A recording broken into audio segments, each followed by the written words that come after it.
Quando eu o vi na sacada do Vaticano, substituindo o Ratzinger, Lembrou. eu falei para minha mulher, eu conheço esse senhor. Entendi. A gente esteve juntos na Argentina. Quando eu o vi na sacada do Vaticano, substituindo o Ratzinger, Lembrou. eu falei para minha mulher, eu conheço. A gente tá tendo aí a saúde do Papa Francisco, né? Como pauta. Que é um querido meu. É mesmo? É. Oh, caramba, assim que é bom. Querido do meu coração, um dos melhores, o melhor Papa que a Igreja Católica já teve na história dela nesses últimos 1.700 anos, desde que Constantino fundou o cristianismo. Você considera, então, que Melhor é o melhor? Papa, porque tem é o gente melhor bem brava ser com ele, humano. inclusive. Hã? Tem gente que, na verdade, é meio brava com ele. Né? É claro, porque ele é humano. Quem não gosta dele é quem é xenofóbico, quem é heterofóbico, quem é homofóbico, quem é fóbico. Não gosta de um homem que não sofre de fobias de nenhuma natureza humana. Já esteve com ele? Olha, eu tenho a impressão que o Papa Francisco me viu pregar há uns 30 anos atrás. Tenho a impressão. Eu não posso garantir isso. Mas eu fui pregar em alguns eventos na Argentina, onde protestantes históricos e católicos se reuniram e me convidaram para pregar 7 dias sobre as 7 igrejas do Apocalipse. Estavam todas as lideranças católicas do país lá, os bispos, arcebispos e tudo mais. Quando isso? Tem uns 30 anos. 30 anos? 95? 94, talvez? Por aí. Então ele já era arcebispo. Já era arcebispo lá? Era.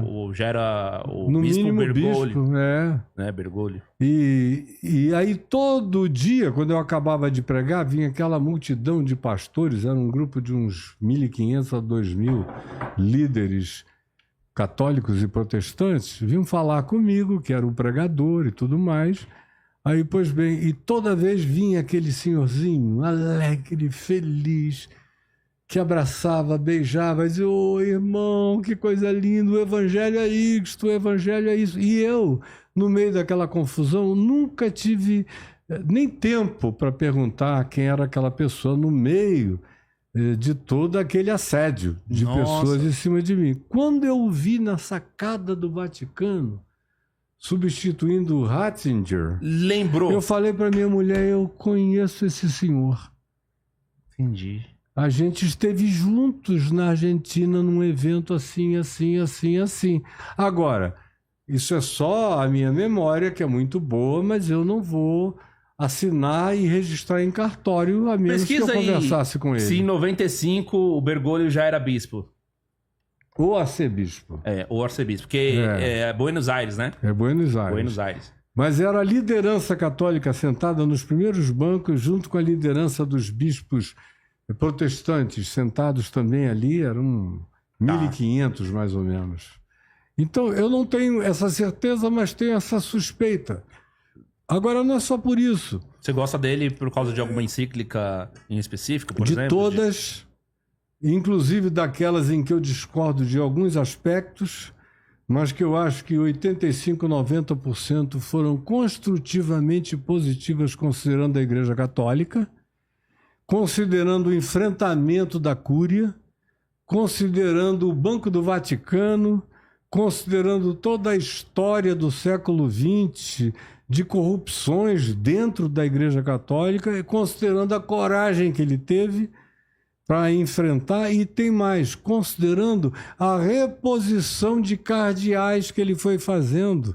Todo mundo que foi ou se aposentando ou morrendo, ele foi escolhendo cardeais muito mais generosos, humanos, inclusivos, abraçantes, para colocarem naquele lugar, como quem já de antemão começa a tentar ver se cria um contingente significativo de pessoas bondosas. Aqui, ó, há 30 anos, dia 27 de junho de 92, o Papa Francisco foi ordenado bispo auxiliar de Buenos Aires. Então já era nesse tempo. A cerimônia foi realizada na catedral da cidade, presidida pelo então arcebispo da capital argentina, cardeal Antônio Quarracino. Então aí ele era arcebispo, ou ele era cardeal, ele era auxiliar, e o cardeal era o bispo titular. Aí, provavelmente, quando esse aqui faleceu, ele assumiu. Mas aqui ele já estava. Já era bispo, estava lá. Em Buenos Aires. Eu não posso ter essa certeza toda, mas eu também tenho essa suspeita, justamente quando eu vi no balcão do Vaticano, eu olhei para minha mulher e falei, eu conheço esse senhor.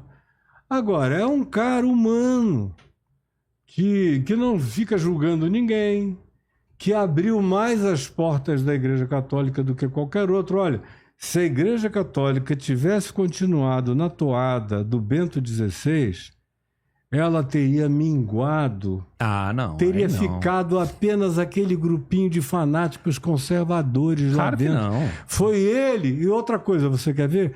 Quem era o grande líder espiritual do mundo antes da chegada do Papa Francisco?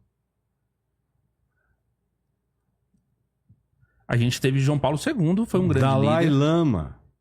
Eu acho que porque o João Paulo II... o Paulo II deixou, ele entrou e ficou praticamente incapacitado durante anos e anos e anos. Quem foi que cresceu na parada? Na Terra.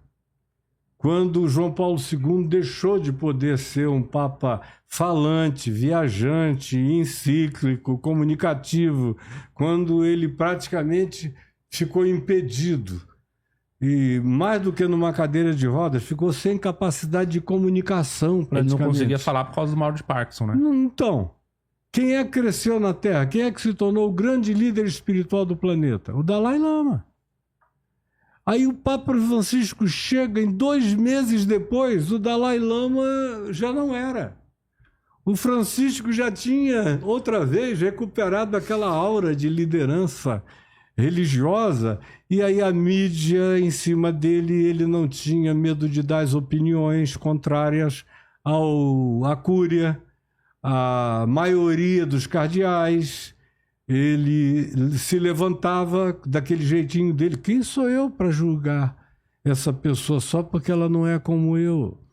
E aí ele, com base em perguntas retóricas, foi fazendo os católicos do mundo inteiro reacenderem a esperança. Ele teve a coragem de afastar os cardeais pedófilos ou acobertadores de pedofilia nos Estados Unidos, em outros lugares. Teve mão forte para essas coisas e teve mão generosa para acolher tantas outras. Dialogou com os grupos religiosos mais variados, recebeu gente que não seria jamais recebida, nem acolhida, nem validada, sob hipótese nenhuma, pela Igreja Católica, muito menos pelo Papa católico. Então, mas disparado o Papa Francisco... Tipo Maduro. Maduro foi lá. O quê? Maduro foi lá, né? Maduro foi lá. Agora, não é porque ele recebeu Maduro que por causa disso ele caiu de Maduro. Ele não caiu de Maduro. Uhum. Mas ele realmente... recebeu Lula. Sim, recebeu Bolsonaro. Sim. Recebeu quem mais? Ele é também... Ele cumpre uma função de um estadista. Claro. Aí você recebe pessoas. Ele não faz exame de credo teológico para ver se o cara pode ir ou pode não ir. O patriarca russo não foi lá falar com ele? É um oligarca dos mais poderosos, maldosos e perversos da Terra, que vai benzer os mísseis e as ogivas nucleares do Putin, inclusive aquela maior de todas, chamada de Satã.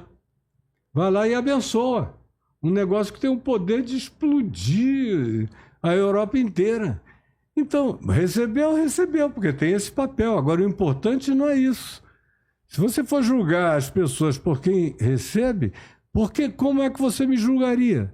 Lá na minha casa vai gente de esquerda, de centro e de direita. Certo. Toda manhã. Vão espíritas kardecistas dos mais altos níveis e escalões conversar comigo. Vão pais de santo da Umbanda, do Candomblé, de todos os tipos. Até pastor eu recebo. Agora você mandou bem. De todas as denominações. Chegou até pastor, tem lá, né? Até pastor. Então, meu irmão, quando você é de Cristo, você sabe quais são as coisas que têm a ver com a sua aprovação e aquelas coisas que têm a ver com a sua educação diplomática, com o seu acolhimento humano, com a sua capacidade dialogal, com as suas responsabilidades humanas e relacionais. E que não tem nada a ver com acordo de nenhuma natureza. Nenhuma natureza. Ele recebeu Netanyahu? Recebeu. Recebeu quem foi procurar.